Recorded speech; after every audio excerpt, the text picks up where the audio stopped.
podcast role. Welcome in. You're listening to An Imperfect Leader, the Superintendents and Leadership Podcast, a proud member of the Podcast Roll Network. Hello, Jamie. Hello, Peter.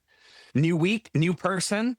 I'm excited to actually 2 in a row, Dr. Hamlet and now Dr. Lemons.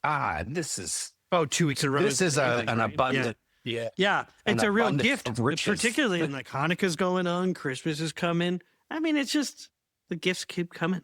It's really nice. Yeah. They do. I agree. I fully agree. I loved it. I truly loved it. I think he's again, one of the people that I like. How do you study with him? Can I join the cohort? That especially given the way in which he's approaching it, I'm like, oh my goodness, there's so much overlap with how we do our work.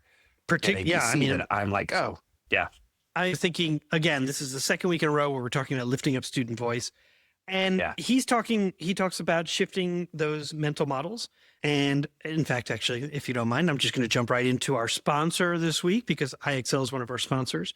And when he describes the need actually of disrupting entrenched mental models to curate those like radically new experiences that help people see the system differently, it made me actually think about the tools that do exactly that for teaching and learning. So IXL, it's one of those tools, Jamie. I bet you didn't see that coming. Oh, no. I know. I surprised you. But it gives educators real-time insights. Hey, you're laughing over Master. I know. But I was like, let me think about this. So yeah, they do give educators real-time insights that shatter those old assumptions about who's learning, what they've mastered, where they need support. It's the kind of clarity that helps an entire system see itself anew and act accordingly. IXL. You can check them out at ixl.com/imperfect. Okay. That's great. Yeah. Excellent. I feel grateful. For getting a partner that's as helpful as IXL and as broad as someone that can help in multiple different ways. Yeah, agree. But that's the thing. I mean, he did talk about shifting those mental models. He talked about student voice. And of course, this idea of understanding that we're all flawed. And so at any rate, I'm excited about it. Yeah. What do you want people to listen for as we're going into it? I think that to me, that phrase of 50 basically said you can't talk people into a new mental model. And I could not agree more in my 55 years of life, 30 years of public ed. I have spent more time walking down the path of trying to convince people of a different experience. And that has just been, it's like walking. So when I just tell them you're wrong, that doesn't, I found You're doing it wrong. Doesn't work. I mean, with anything, you're wrong. Doesn't work. It's wrong. When we come back, I want to tell you a story about basically where I said you're wrong. And boy, that kind of fossilized that individual in their mental model. That was a really unhelpful and destructive one about children. So there you go. Talk about an imperfect leader. Yay. But it was like unbelievable. But I'll tell you about it on the other side. I think we should jump into Dr. Lemons and let people listen. This is a brilliant educator. Part of it, sometimes I know how well connected you are. I know how I'm just sort of impressed every time I'm like, oh, we're going to talk to this person. Like, how did you even meet this person? But then sometimes you get to these people and I'm like, oh, Lord. I know. And I'm doing something you'll wrong. Hear like, Peter, he knows Jennifer Cheatham. He knows all these people. Obviously, he works closely with her and these are friends of the pod as well. So it's nice to keep growing our network and our community. We're going to go right into it now. You're listening to An Imperfect Leader, the Superintendents and Leadership Podcast. I'm Peter Stiepelman. And I'm Jamie Almanthon. We will see you on the other side. Today on An Imperfect Leader, we are honored to have Dr. Richard Lemons, Executive Director of Partners for Educational Leadership on the program. And with decades of experience advancing equity and systemic improvement in schools across the U.S. and around the world, Richard brings deep expertise in leadership development, instructional quality, and lasting change. From the Education Trust to teaching at Yale to teaching the Broad Masters for Systems Leaders to Harvard's Change Leadership Group, and now leading networks of superintendents and district partners, Richard's work has consistently focused on improving outcomes for all students. You're really one busy person, Richard. But let me formally welcome you. Welcome to An Imperfect Leader. Oh, thank you so much. It's a pleasure to be on this podcast with you. And as I was mentioning to you before we started rolling, it's been a joy to find the podcast. And I've been going back and listening to previous week's editions, and I appreciate the enthusiasm that you're bringing to talking about education in a hopeful way and the kind of stance of inquiry toward it. I deeply appreciate that. Thank you so much for saying that. I'm really thrilled to meet you. You and I, we share a friend in New Canaan, Connecticut, Superintendent Brian Lutzy, and he's a regular listener. So let's embarrass him by talking about how intelligent he is and how caring he is, how selfless he is. And I hope you're blushing now, Brian. But your affiliation with him makes me even more excited about today's conversation. You and I also have another connection in Greg Meyer in North Carolina, state senator, who's deeply concerned about educational issues. Your background, as I know we mentioned all these other networks, but you were a teacher, you've been a literacy coach, you've been a change coach. So if it's okay, let's talk about Partners for Educational Leadership. Its mission to reimagine teaching and learning, dismantle instructional inequities, and support systemic improvement so that all students can flourish. That's directly from your site. And so with this ambitious mission, how do you see the role of leaders in driving these really significant, often challenging systemic changes, and really in the face of what has really become some deeply entrenched issues? So what I mean is mental models rule systems. So what are some ways that you begin shifting mindsets or finding common ground, and sometimes in competing ideologies? Just an easy one, just to start with. Yeah, just like a little softball. It's a big question. There's so many, good morning. Here's a big one. There's so many entry points into that. Yeah. Even into the frame up. So ideologies aside for a second, I think that this is really tough work. Shifting people's mental models is really tough work. We work in organizations where the truths, the mores, the assumptions about how you do the work aren't taught explicitly. We're socialized into them. We're socialized into them when we start our apprenticeship at age 5, when we start showing up as a kindergartner, and we begin to receive all these signals about what it means to be school, what it means to do school, what it means for a classroom. What does a classroom look like, sound like? And those signals are powerful. They're quietly cacophonous. The signals are really strong, but no one is saying, this is how a classroom works. We pick them up. And because of that, the mental models around them, they become these cultural scripts that we're enacting all the time, but we're rarely stepping out of and going, maybe we're actually enacting the wrong play here in this script. We've been working at this for 30 years, and we have not cornered the market on success. We are a work in progress ourselves. If there's one truth that we've stumbled into over these 30 years, it is that you can't talk anyone into a new mental model. It just doesn't work that way.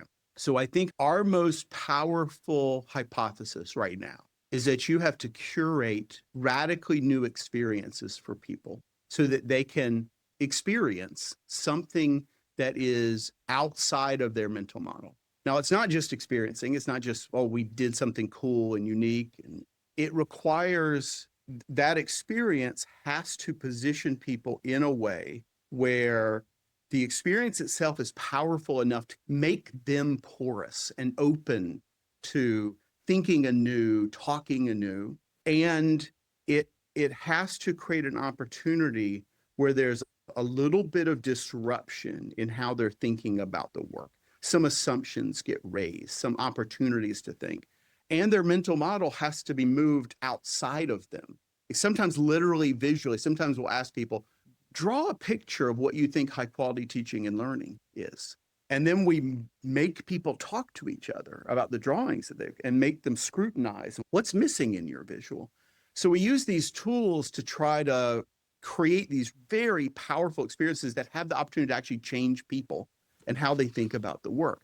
And it's the experience itself, but there's also this moment of having people scrutinize their own mental model, see their mental model, have it move outside of them so they can test it, see it, and realize that they are somehow held in place by this mental model. And we have a few different ways that we try to do that. But I'm curious about one. Only as you were describing this, I wrote down a little note where I said, scenario building. That's one piece, just written sort of scenario building, and ask people to consider a situation and then how they might respond, and doing that in a group way that others can raise some of those concerns and mindsets that people might bring to a situation. And then I thought about when I was a principal, I engaged with a local agency, CMCA, the Central Missouri Community Action, and they led poverty simulations, and I was a little suspect of them. However, when we sat down and planned it, individuals who receive services through CMCA are paid to help facilitate. And so every individual is given an identity, and they have to live through the week in assuming this new identity and having to engage the community in a very different and radically different way.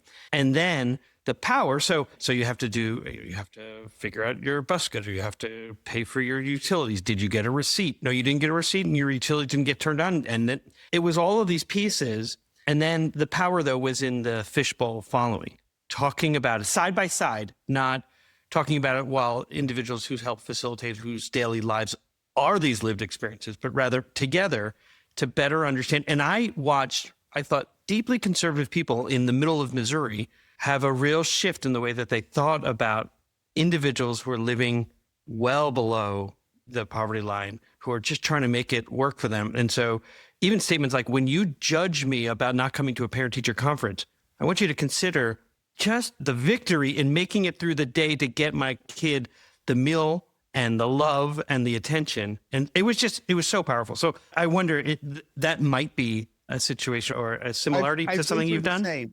I've been through, it might even be the exact same poverty. I'm sure it's It's quite powerful. And my adult learning expert friends might talk about those as they're so powerful to create change of body states. Like your temperature even goes up, you start to break a sweat, you get flush, and more likely to encode some of those memories into long-term memory. Yeah. And the shame that you feel about the judgment you had about, Absolutely. Well, we've used simulations, problem-based learning. We've also gotten a lot of power out of, I think the simplest way to call it is juxtaposition, putting two competing approaches side by side that are distinct enough where you can see the choices people made and scrutinize them. So one example that we do is around teaching and learning. There's an old exercise that came out of the Harvard Change Leadership Group that we ran thousands of times with people, had a lot of data on it, that we would show people a lesson. It was a 10th grade English lesson. It was rather mediocre, and we would ask people to grade it.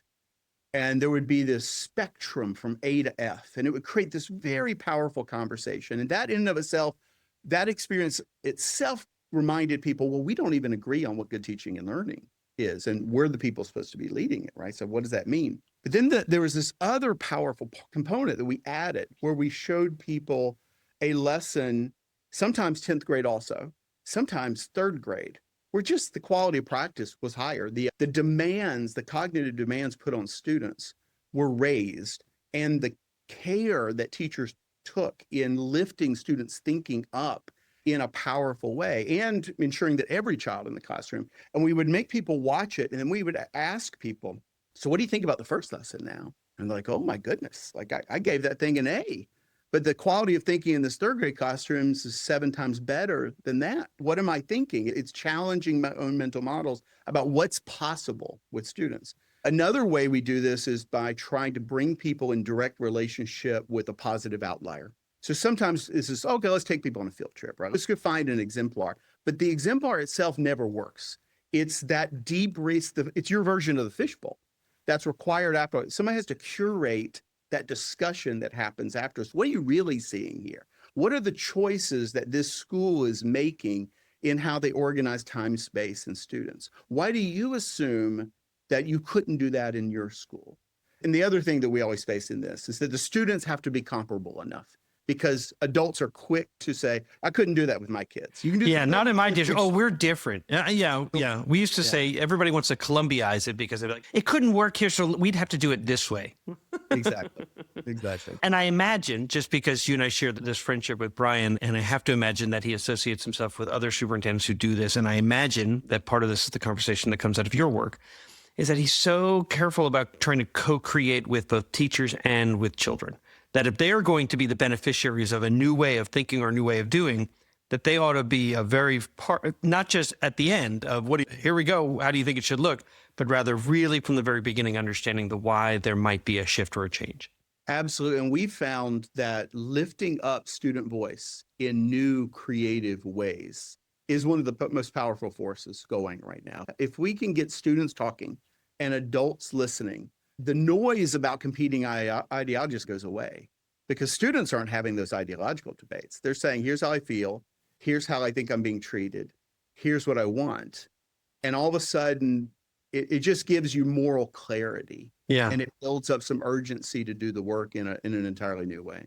I really do appreciate that you first parked it in a sort of a parking lot, the ideology piece, and then brought it back in terms of ideologies don't matter when the focus really is on kids, their learning, and what are they asking for. So I really appreciate that. Our guest today is Dr. Richard Lemons, Executive Director of Partners for Educational Leadership. In the leadership model that I use to advise others, there's a dimension. There are 3 dimensions, and one is leaders learning work. And inside that dimension, there's the term systems thinking and system design.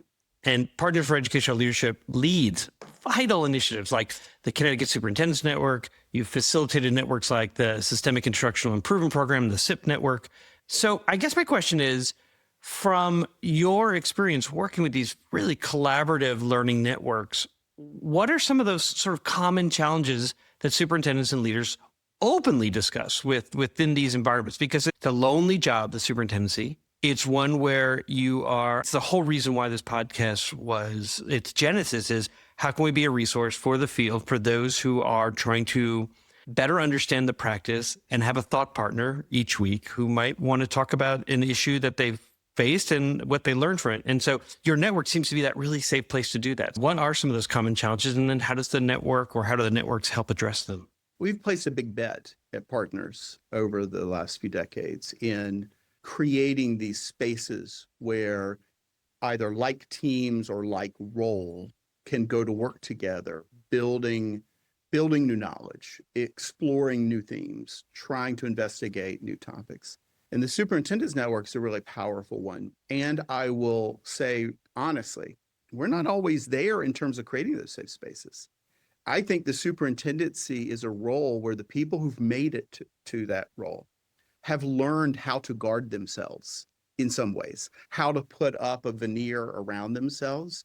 Not that they're always trying to look perfect, but it's a politically charged role, increasingly, but it always has been. And so if you come into some community and say, I really screwed something up, you wonder, was somebody going to go back to their friends, and their friends know people on my board, and all of a sudden I'm having a new conversation with my authorizing environment. So I just want to put that as a challenge, that the superintendent role of all of the roles that we work with is sometimes the most complicated in creating a robust, psychologically safe space because of the orientation to guard, which comes on. Back to your question of what of the topics that people are most willing to talk about. One are the politics, right? Our superintendents are hungry to talk about the challenges they face in their board, whether it's a dysfunctional board or whether it's a board that's distracted. How do they build that? How do they create the forces and partnerships in their broader community? And especially in the last 4 or 5 years, a lot of energy around how do we keep the focus in the right direction on students, on forward-moving progress, and without getting distracted by noise that is in the form of political action from people who are angry about things I'm not even sure I understand what they're angry about.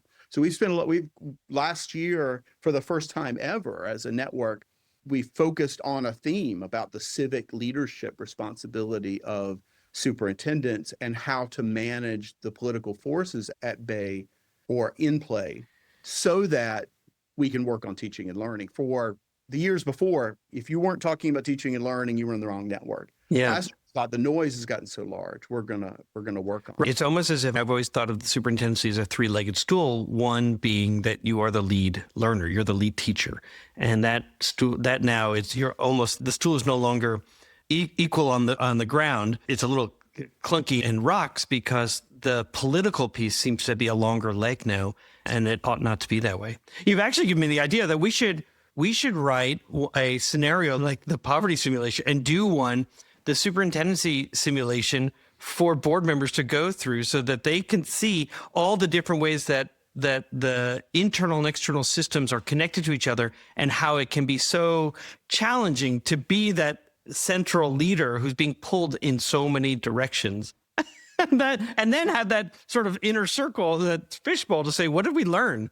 What are we asking this one person? I can imagine us leading this workshop at the National School Boards Association next. I'm in. That'd be really cool. I could just see doing that. It would be I think fascinating. Anyhow, all right. Okay, so the role, tell me again the theme last year or this previous year? Was understanding the new superintendency in 2025 and beyond, kind of the new realities, which would explicitly implied the politics of it. How do we manage those? How do we cultivate those forces? How do we mobilize? How do we buffer when we need to buffer? How do we create compelling visions that go beyond petty fights between? Yeah. Hey, that's really interesting. Particularly, so many of the superintendents have to deal with their school boards and then their local community, local leaders. I imagine superintendents like, I would say for me in Columbia, Missouri, so close in proximity to the state capitol, to a Jennifer Cheatham who was in Madison, right? To the co-facilitator. I had a feeling when I saw your affiliation with Harvard, I thought there's no way that these two don't know each other. And I just think the world of her. And I think about the fact that we were constantly being called to committee hearings because we're of our proximity to the Capitol. And then how do you navigate and negotiate state politics that are going to have an impact on all the local districts within your state?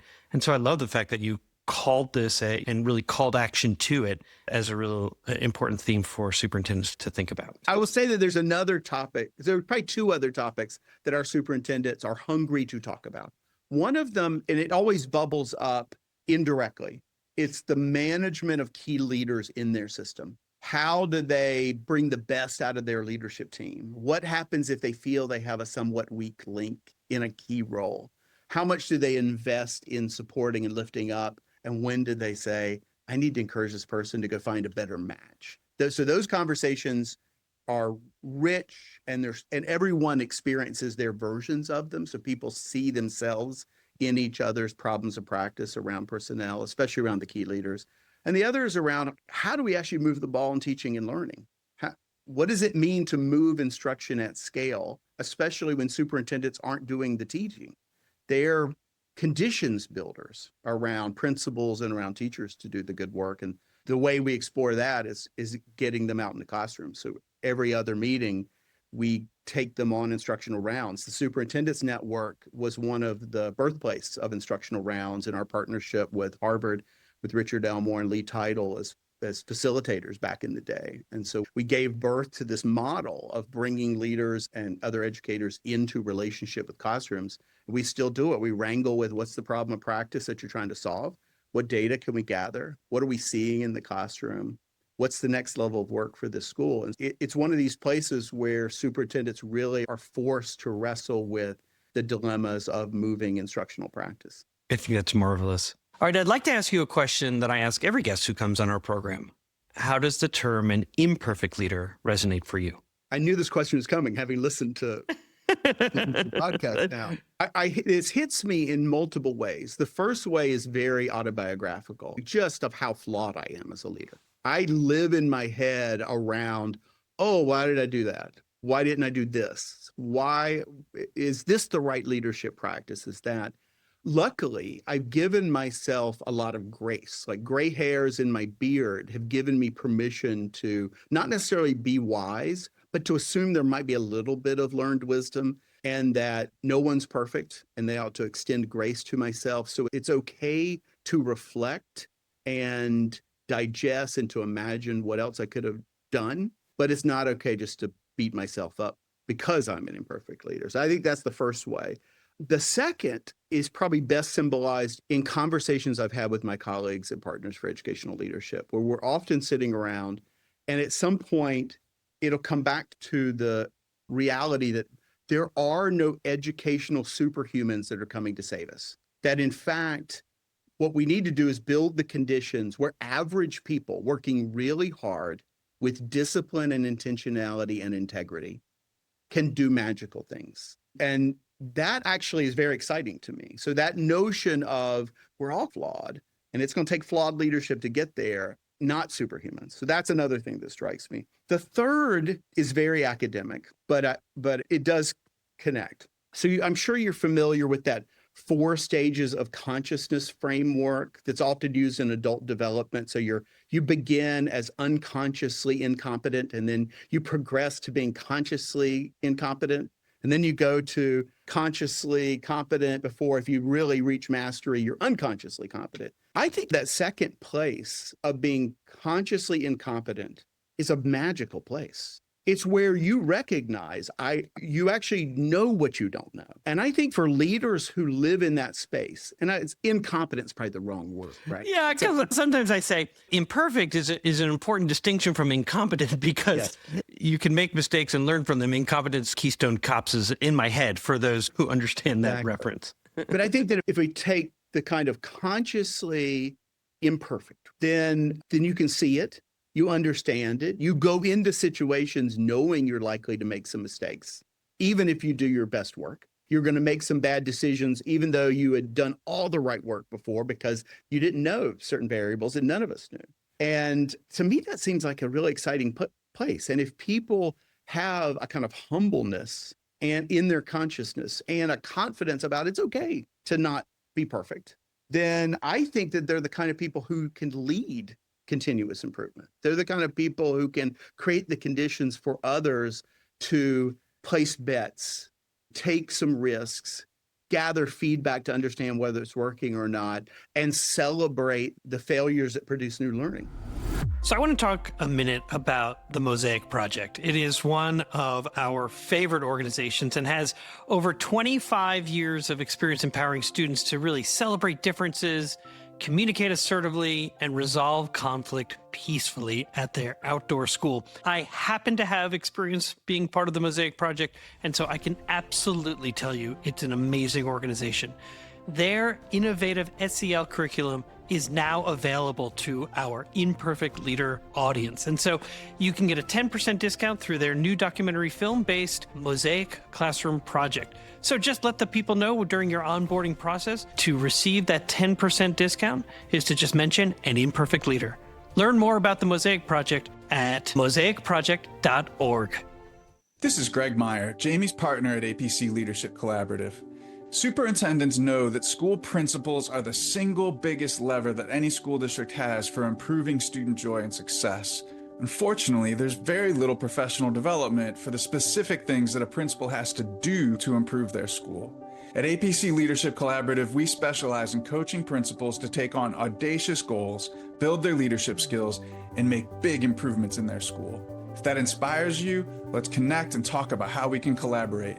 Find APC Leadership Collaborative online at apccolab.com. When leaders think in systems, they think differently. They see the big picture, making decisions that create coherence and strengthen communication across their teams. They build adaptability, flexibility, and engagement. Every day, school leaders face complex challenges, from student engagement to staff alignment. What if your team could see those challenges as part of a bigger picture? That's what happens when you think in systems. It's how leaders turn complexity into connection and challenges into opportunities for growth. At the Waters Center for Systems Thinking, we help educators and organizations build this capacity, developing the habits and tools that turn vision into action. Think differently, think in systems. Sign up for our webinars, free resources, or a consultation by visiting our website, which you can find in the show notes. We're back for segment 2 of an Imperfect Leader called Imperfect Leadership in After Action. My guest today is Dr. Richard Lemons, the Executive Director of Partners for Educational Leadership. And in this segment, as we do each week, we ask our guests to deconstruct a decision that they made or observed or can share, and then we discuss it. All right, Richard, what happened? Peter, I knew this was coming, put a lot of thinking into it. And the one that comes to mind for me is not one, it's actually multiple. And they all fall into a category that superintendents would call HR. So as superintendents know, sometimes there are things you can't talk about in HR issues. So what I'll say will be bird's eye view. But over the last 20 years in leadership positions, I've had the opportunity to bring people into an organization or people into a community of practice. And I think there have been 3 or 4 times where, for whatever reason, the other attributes of the individual, the reputation, the enthusiasm of other people, I have suppressed my gut around whether the person shares my values. and it always goes the wrong way. So does the person fundamentally believe in the capacity of human beings to get better? Like that's core to all the work I do. You can't have somebody in the organization who just likes ideas but thinks humans are the problem all the time instead of systems are the problem. I have to have people who are willing to embrace being imperfect and being in community with other people who are imperfect, because we're a collaborative. All of my organizations have been very collaborative spaces. And so you have to be willing to collaborate. I don't want to hire people who want to go off to their own island and create their own knowledge and be by themselves, because it's inconvenient and it takes a little bit longer to do work with other people. Or people who aren't centering kids in equity. And I'm not talking about bad people. I'm talking about really great people who weren't perfect matches because there were some values issues. They're not integrity issues, not bad people, but some values in alignment to the culture that we were aspiring to create, either in the community of practice or the organization. And it created pain for other people, discomfort for the people who were brought in, and ultimately exits. And not always us exiting people and people saying this wasn't a good match for me. And it's taught me that I've got to not suppress the little Richard up on my shoulder saying, who is this person as a human being? Explore how they think and feel about issues of integrity and issues of students and issues of collaboration and what matters to them. Push comes to shove, what matters to them. It's interesting. Everybody brings to an organization, they should be bringing their own individual personal values. And then how do those values stitch into the organization's values? So when I think about the questions that I typically ask, so what happened? So in this case, you've given some examples of individuals that have been part of your networks that had you may have overlooked listening to just what your gut was telling you in terms of this person is quality, intelligence, quality person, likely, and there's still something missing here in that their personal values seem to be at odds with our organizational values of the capacity for humans to change and grow and become better versions of themselves. I don't know.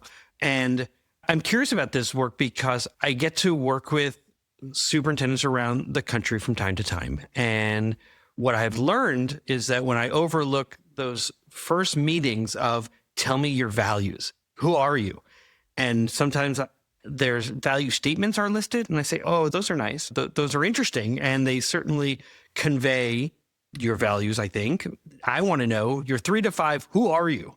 When you're making decisions, how do you filter them? And so I don't mean to add a value statement. I appreciate that you can separate, you're a person of integrity to this person. I recognize you're not going to steal or cheat others. The value that we're looking for, or I wonder if we could unpack that and define what does integrity mean for you, or what are your actual values about doing this work? Is that connecting on any level in terms of what might have gotten overlooked or how you approach things moving forward? I think you've heard me. I also appreciated the kind of thinking about it in an interview scenario, like the practicality of that. What I've gone to storytelling is a really powerful. Oh, yeah. Tell me, and without a lot of prep, tell me a time where you were doing work that excited you, that you think the work represented who you are as a human being. Very much appreciative inquiry. Tell me about a time where you were energized. When you felt at odds with how things were working out. And then let's talk through those for a long time. This is not a 3-minute story. This is going to be a 20-minute conversation where you tell me the story and we unpack it together. And I feel like you get to a deeper level of dialogue and the person reveals more about themselves. And I reveal more about myself, and we have the potential of really beginning to understand each other. I guess I'm curious about the role of relationships through these pieces, because if I understand correctly, I shifted you towards the pre-conversations so that you would make decisions maybe differently in the future. In this case, these are individuals who joined your network, who were part of the work, and it appeared either from their own understanding that they said there's conflict here, not direct in terms of anger, but just this isn't the right fit for me, or vice versa, that you came to that conclusion. What were you learning about relationships through these situations? I think what I was learning was a lot of what Amy Edmondson's been writing about for decades up at Harvard Business School. Sure. That there are conditions that can be put in place that create psychological safety for teams and organizations where people can truly bring their best selves to a space, and that the work is better. And then there are things, sometimes subtle things, that can be done by individuals, the leader, the culture in the room, how we set things up, that suck that psychological safety away and people shield themselves. And that, to me, so it's not just about, do I like you? It's, am I going to bring my best self when in the room with you? And I think those are two different things. Yeah, I think so. Amy's work is fascinating. And of course, Google is grateful for her for figuring this out. I'm curious, as you and your networks do this work, what might be a way that you structure those convenings or structure a team meeting or a cabinet meeting to really help bring out the best in people so that there is that, my colleague Zach Taylor calls it positive connectedness. Psychological safety is a synonym. What are some that you're doing that? I think it goes back to experiences. Yeah. About designing experiences for our team, design experiences for our networks, where people get to know each other at a deeper level, where they can lower their shields. And sometimes that's curating the physical space. Like, we're literally going to take people we're going to take 30 superintendents to a park and put them in a circle out under the sun with trees around us, just to. Otherwise, it sounds like torture. You're under the sun. I hope you've got an different- SPF 75 because we're going to resolve this issue, or you're going to be toast. Exactly. But it's also the work you put people into. So we deeply believe that you learn the work by doing the work. And anytime you bring people out of their workspace, there's an artificiality to it. So can we curate the conditions where what we're working on in this third-party space, a conference room, a retreat center, your boardroom, is around the kinds of thinking and doing and being that you have to do in your real work. So let's use case studies, dig into them, and then put people on the spot to have to role play in particular roles and get some feedback. Let's have you bring in your own micro case studies, problems of practice to wrestle with. Let's have you bring to life these issues of what it means to be a superintendent in 2025 and beyond into the room. Give us your context, give us the issues, tell us what you've been working on, and tell us the question that you're still trying to answer for yourself. Don't defend the answer you've already come to. Really take an open stance. We also create a lot of space for people just to break bread together. Our meetings start 30 minutes before the actual agenda starts, with food, coffee, with the whole purpose of just break bread. That's an important lesson on together. relationship, the value of just being in a space together and as you've noted, it's not behavior, it's the structures of a system that create those behaviors. And so you've created an important structure of space yeah. As you look back on at least the three that you've described, what would you have done differently? What could you have done differently? And you, not the system. No. I think that there's obviously let's go all the way back to the beginning and trust my gut, do a better job of inquiring into those values and have some honest conversations around, is there a match here or not? And not letting the other variables and the other attributes of the individual just totally trump the equation. I also think that there are spaces for early conversations. Let's talk about what happened in this meeting. Tell me what you were thinking. Tell me about what you were feeling. What was your agenda here when you said the following thing?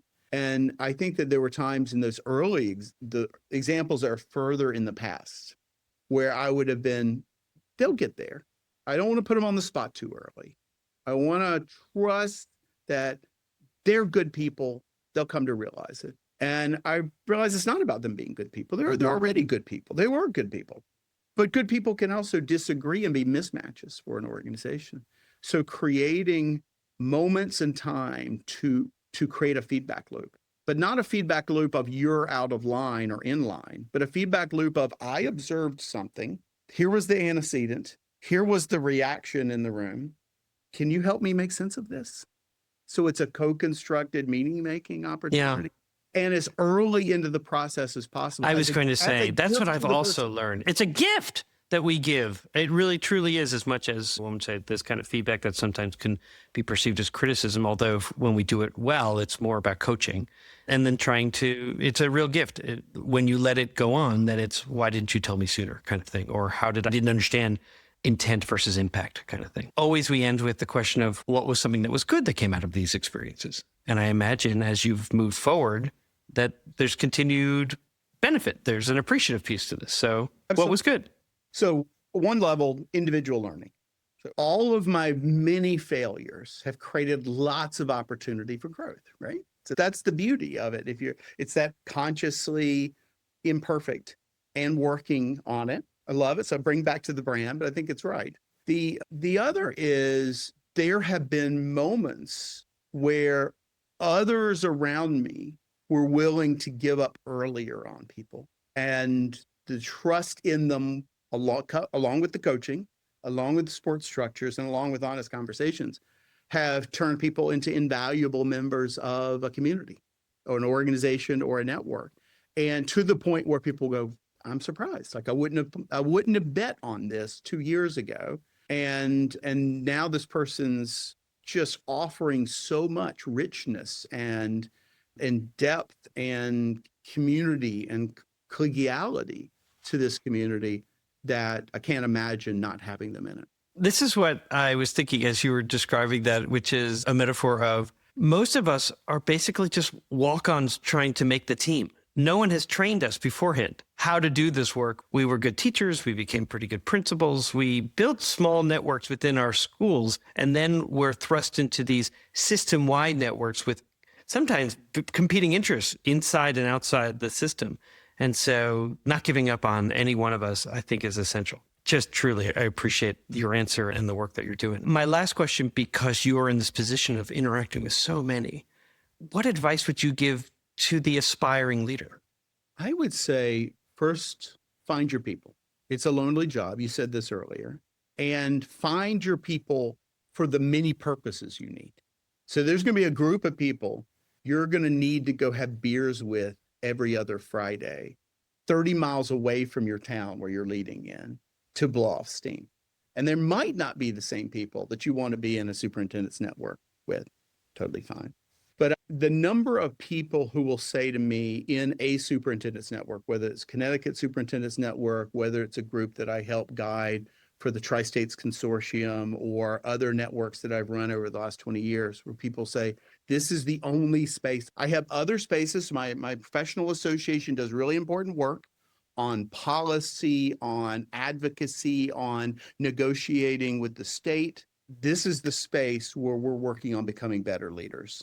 And this is the space where I can be honest as I feel like I can be with other people about how imperfect I am and how complex the work is, and I'm not a superhuman. And so you need spaces like that. Your spouse can't do it for you. Your kids can't do it for you. It's totally unfair to bring that to them. What you need is people who get the work. And there's so few people who really get it at the same level you do. So I think find your people. And then once that, build an amazing team around you. But find your people. Our guest today was Dr. Richard Lemons, Executive Director of Partners for Educational Leadership. And I'm going to go with find your people here as I think about the way I want to end our conversation. Before that, I want to say I never thought of age 5 as an apprenticeship, the beginning of your apprenticeship. I am going to run with that. I love that idea. And I also think about how we're socialized on the playground with all the nonsense that kids bring to the playground of things that they've overheard and how they are being socialized. Like I can think about the silly, really ridiculous things that I probably repeated, just not even knowing what they meant. So the apprenticeship starting at five years old was pretty fascinating to me. More than that, though, when you say find your people and having that impact, and thinking of your North Carolina roots, I hope this doesn't offend you with Coach K in my mind. But Coach K had so many assistant coaches who became really incredible coaches all across the country because of the system that he had built and then their ability to influence so many other teams. And I really see the network that you have cultivated that is the longest, as we understand in the nation, of more than 30 years at this point, that really the network that you're building with its foundation on at least two values that I can think of relationships and grace, that ability to give yourself permission to learn from your experience and not feel shamed for it, to grow from it and to build. So thank you so much for joining me today and really bringing just such an important message to our superintendents across the nation. No, Peter, thank you. This was a joy, just the ability to talk with someone about wrestle with these big ideas. And thank you for doing this podcast. It's a powerful resource for the field, and I'm going to be sharing it on a regular basis. Oh, I hope you will. So we're back. Jamie, what's one thing that sort of comes to mind immediately as we come into this? Because I know when we were off camera, you started to talk a little bit about curation, about a radically different experience. So talk a little bit about that. Curating, what did he call it? I want to pull my notes. Curating. Radically new experiences for people. Yeah, curating radically new experiences for people. And the way that they're doing it as an organization is, I think, fascinating to me, because I think these are they're sort of levels. And the one question that I have is the ways in which our current school culture, whether or not it does that. Like, I don't think public schooling curates for students radically new experiences. And so as a result, it replicates, for the most part, everything that's been replicated forever. And the first time that they get any kind of curated new experience, it's outside. It's after as a senior, right? Once they're done, they're then going on to some other truly radically new experience. Like, they leave for college, they leave for the military, they go into a trade school, any number of things, but all those things are so radically different than what you just did. That's the first time.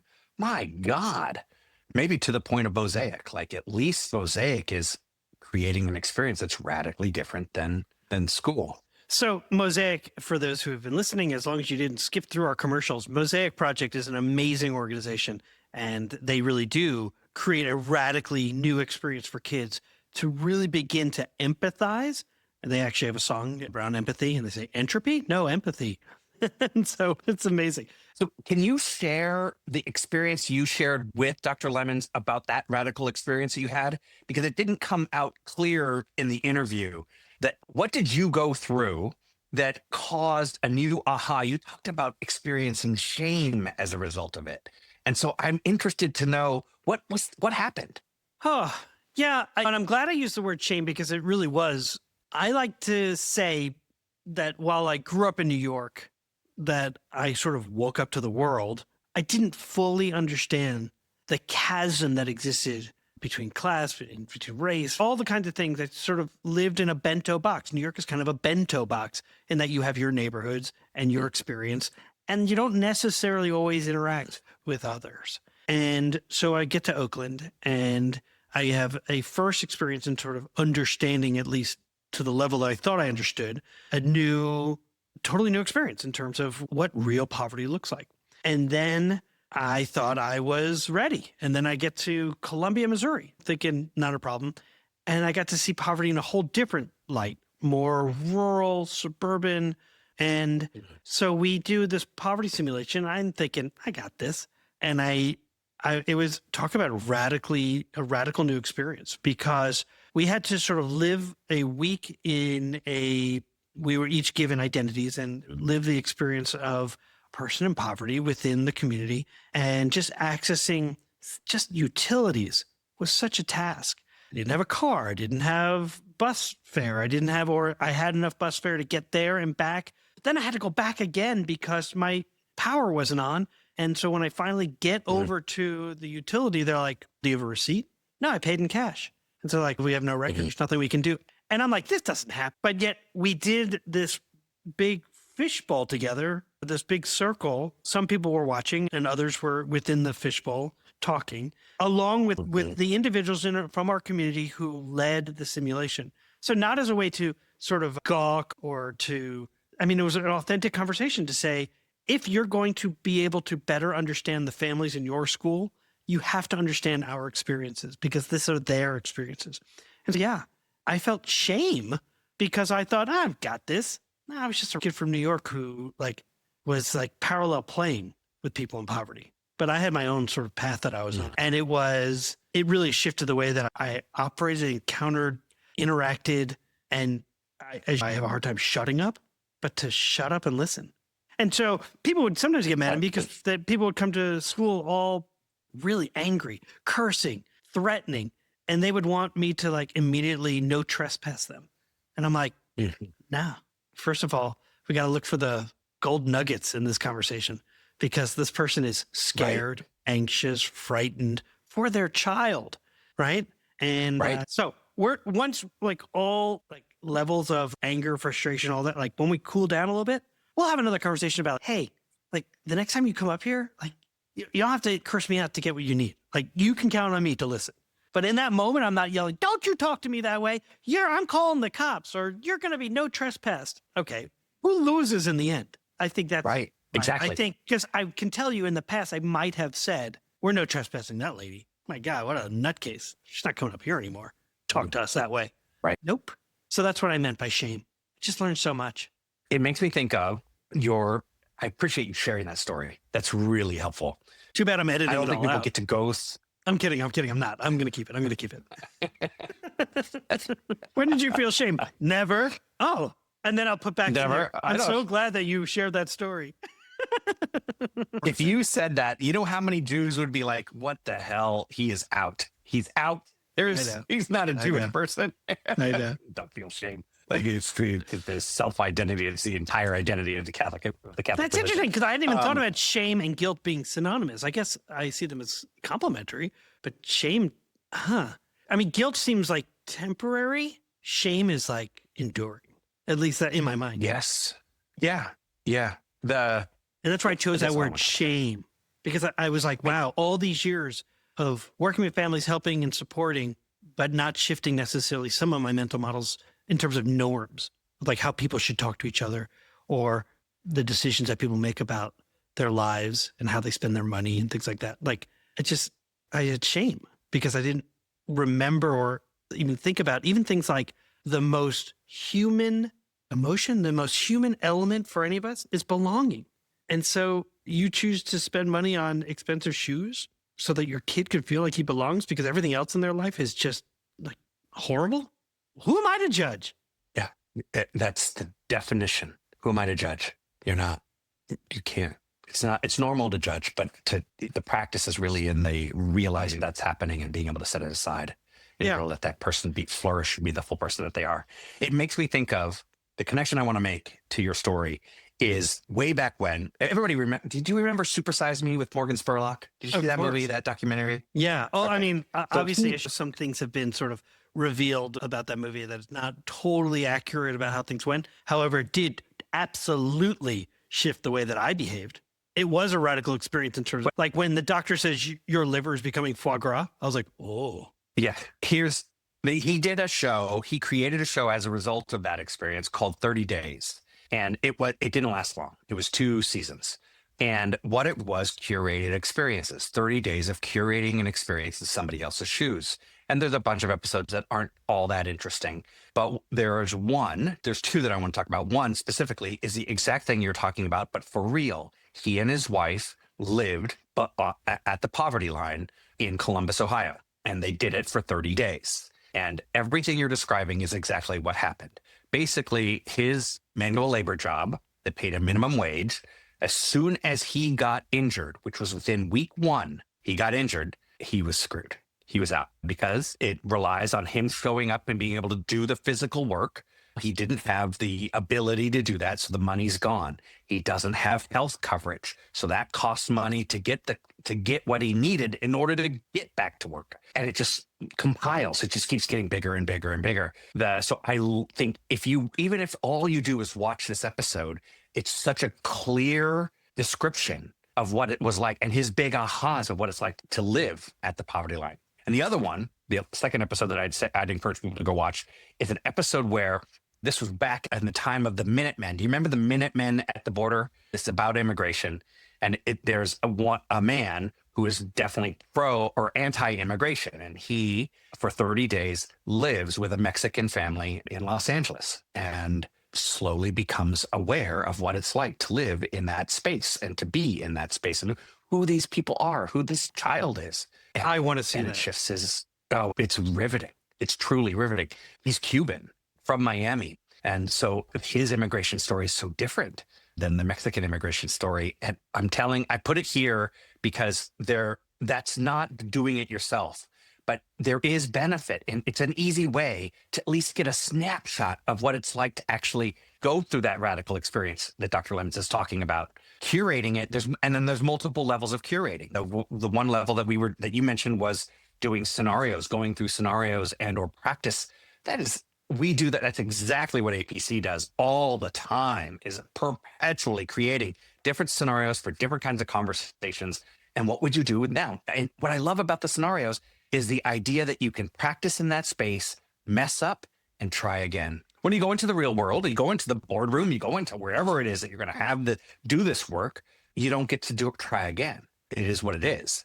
So getting some practice space to really become aware of that other experience. I mean, so your words become like your muscle memory, right? Because that way you can just, Going into the conversation, I said to you, oh, I want you to remind me about a time where I just said you're wrong, and how the ripple effect to that was, I was doing an equity training with a partner. You always do them in pairs, and you always do it with someone who does not share your identity. So that way you can lift each other up or be there for each other or support each other. Should there be your buttons get pushed or your experience, you can step in, or their experience, they can step in and provide some understanding. And however, my brain sometimes works quickly, and I responded before my partner could step in. She then stepped in, but not before. And I was superintendent because I thought it was important the superintendent be part of the training. So not only am I just an individual telling this person, you're wrong, but I was also the superintendent, which, you don't get to necessarily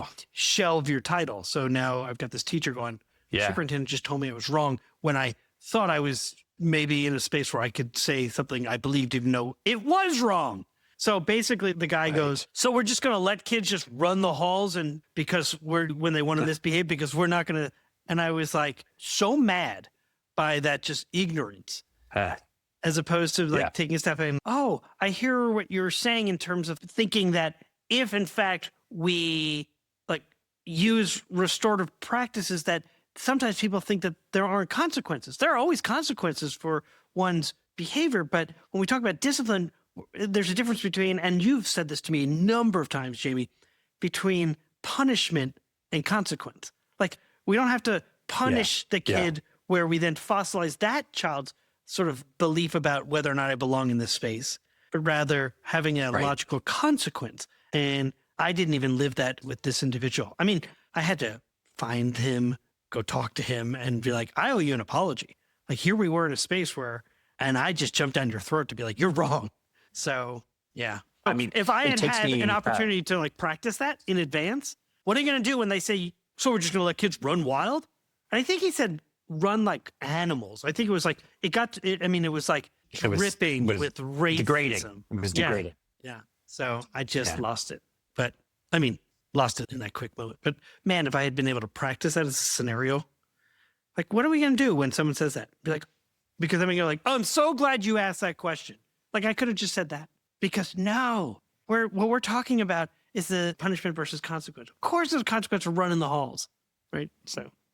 Yeah, everything about Again, what a great example of humble leadership. You sharing that story here. I know you're no longer superintendent, but just share that you were superintendent in that space and the impact that has in relation to that particular leadership moment. The number of times I've been in that exact moment, that space, I've led equity and specifically conversations about race, trainings about race for years.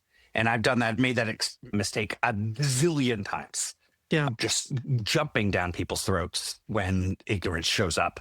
And what I've learned is I will say, you probably had you created an interruption for that person. Sure. But I don't know whether he went that home and interruption applied was for something jobs in that was- other districts. But but I'll say, thinking about Richard Lemons, one of his quotes when I asked him about, tell me what you think about an imperfect leader, and he said, so that notion of we're all flawed, and it's going to take flawed leadership to get there. Like we're not superhuman. Yes. Man, I wish I had heard that in that moment, or at least the next day as I felt guilt, not perpetual shame, but guilt about, man, I could have done that differently. And I should have done that differently. Yeah. There's a better question there to ask. Even if one that says, do you really believe that I would cause that to happen? And that question, before even getting to, do you believe the kids are animals? Because that's a weird metaphor that you're using. And the answer is no, probably not. But he's hurt. That person is hurt. He's tired. He's overwhelmed. All of the things. That's a good point. Also, after a long day, new teachers, I always did the new teacher training. So new teacher, likely overwhelmed, and likely has had a hard time having kids listen, or at least pay attention when he says, stop running. And meanwhile, that's where you do some of the training around, instead of telling kids to stop running, focus on what you do want. Tell them to walk. Yes, exactly. Yeah. Tell them to walk. Tell them what you want, not what you don't want. Yeah. These are basics. Anyway, but please, those of you that are listeners, this is another one. I said this earlier last week about Dr. Hamlin. I'm saying this about Dr. Levins. This is a listen again kind of one. He says so much about different ways of approaching and thinking about leadership that I'm eating it up. I would take his course in a heartbeat. I think it's spectacular. You've been listening to an Imperfect Leader, the Superintendents in Leadership podcast. We're so glad you joined us this week. We'll see you next week. Bye, Jamie. Bye, Peter.